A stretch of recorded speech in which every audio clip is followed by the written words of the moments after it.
Oh, okay, who's thirsty? This is your intermission portion of the show. 5 minutes, go get a drink if you need a drink. There's bathrooms right around the corner out that way. For who's going to be chilling, I'm going to tell a story. So you don't have to get up, but you can go. Go ahead, go. If you want to get a drink, it's not rude to walk out in the middle of my story. Like I was just going to share my heart. I'm going to tell you about when I moved to California as a 19-year-old. I did, actually. I hitchhiked to California, or I hitchhiked to a Greyhound bus station, took the bus with a backpack and a tent, and made it to San Diego. And I told you I'm from a different time. You know, YMCA used to have like almost like a homeless shelter you could stay at. Young men, if you're short on some dough, you can go there. I went to YMCA because I know that song, and they were like $150 up front. And we had just been robbed by two girls we shared a hotel with. They were AWOL from the Army, and me and my friend were AWOL from the drug war in Michigan for possession of marijuana. So I've traveled around a lot. I have hitchhiked around this country 4 times. I'm an idealist, so I just, like Goldilocks, they call me Bear. I just couldn't find a bed that was right, you know what I mean? I guess that'll set this one up. So when I became a hippie, I wasn't always a hippie. I used to do sales. I used to have a mortgage company that I owned. And that was in San Diego. Actually, Donald Trump tried to buy our mortgage company in 2006. And his mortgage company went out of business in 2007. We didn't sell it to him. But randomly, and that was a long time ago. So I actually was a normal human. And then I met some people that made a lot more money than we did at the mortgage company, and they were not wearing suits. They always called us overdressed and underpaid. They were wearing penny loafers with no socks and a Hawaiian shirt. So I guess the people at my mortgage company could see that the beginning of the end was coming for me, because I started telling people they could wear flip-flops to the mortgage company. I had a suit broker weeks before. And now I'm telling people you can wear flip-flops. Coachella was an enlightening experience for me. It's a music festival that's out in the desert. It was crazy. Like, a lot of Hollywood people were there. Like, Joe Pesci was there on Molly, running around on ecstasy. So I went to Coachella, and then my friends told me about a thing called Burning Man. Have you guys heard of Burning Man? Yeah. So 2007 Burning Man after coming back from Coachella, I was like a kite with a very short string attached to that mortgage company. And Burning Man clipped that string. And so I found out, so I'm a hippie, and I'm an intense, I found out that San Diego stole a river. Yeah. Literally, there was a lake called the Salton Sea out in Palm Springs, and it's where people go to retire after they worked their whole life. And they want to retire around a lake. And San Diego moved in politicians, bought out the politicians where they don't care about it because there's old people retiring, you know what I mean? And they said, we're going to take this river and send it to San Diego so Bear can shower the beach off. So every time I showered all that sand off, I was a thief from these old people. And so I went to Burning Man. LSD might have had something to do with these choices. But I met this guy I call Super Hippie. And I'm telling you about him because he might entice you to quit your mortgage job. And I don't know if it's a good thing. I don't know if it's a good thing. So if you meet Super Hippie, and he's out in the lot out there, I saw the Wookiee out there. Hopefully not the one he had sex with.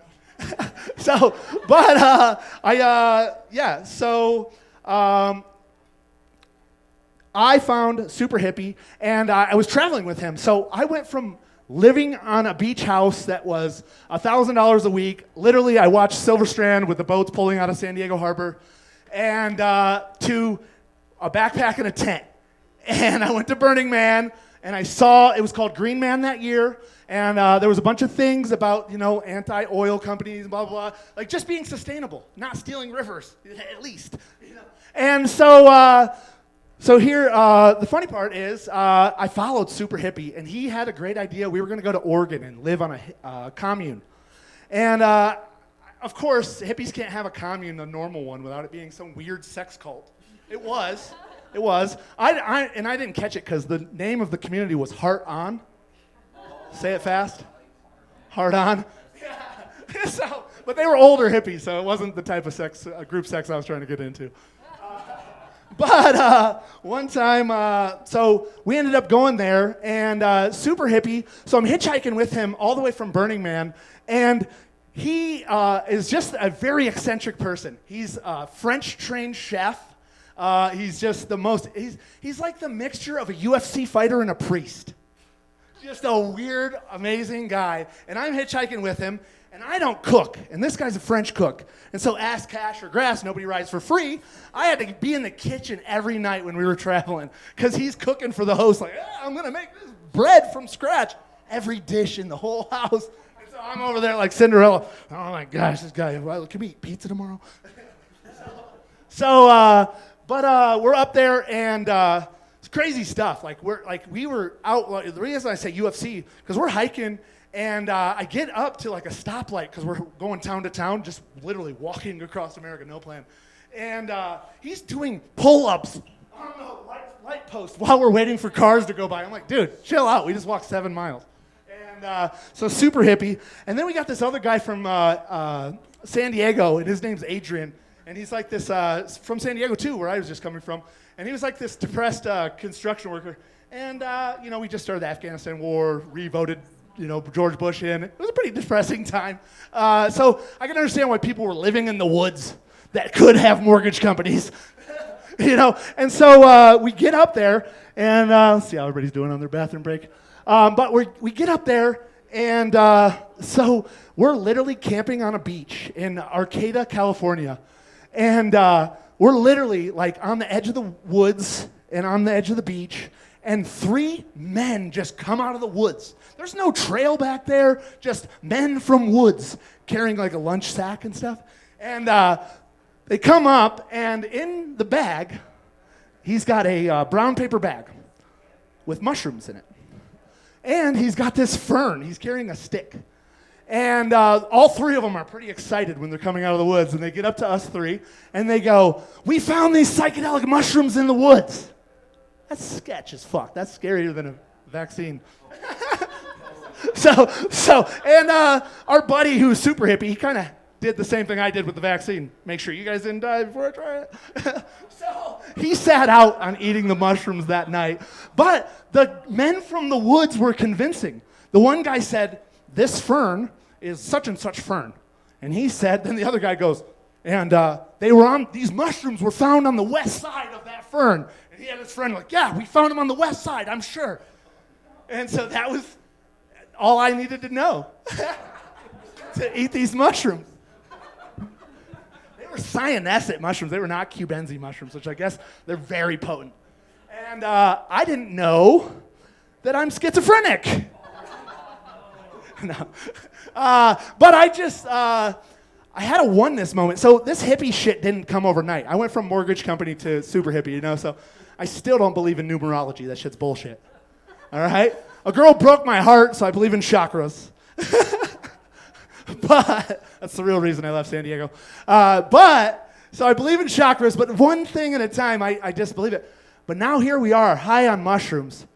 And I'm remembering my Buddhist books. And about oneness. And I was from San Diego, and I'm talking to Adrian about heart chakras. And we're having a big talk about heart chakras, and I'm going in on this, and I realized that I'm the depressed construction worker from San Diego. I saw him and me. It was this weirdest thing. And the guy, the hiker, I saw myself as a badass hiker because I'm hiking the coast when I was working at a job every day. So he was a reflection of me too. You know what I mean? And I'm just having this profound experience while very high on mushrooms. And Adrian, he's got all the best camping gear. He had, because he just came from that construction job, so he's got all this nice bivy sack, nice sleeping bag. I got this hodgepodge backpack that's like an ex-military pack. They call it the pickle pack. It's a horrible thing to travel with.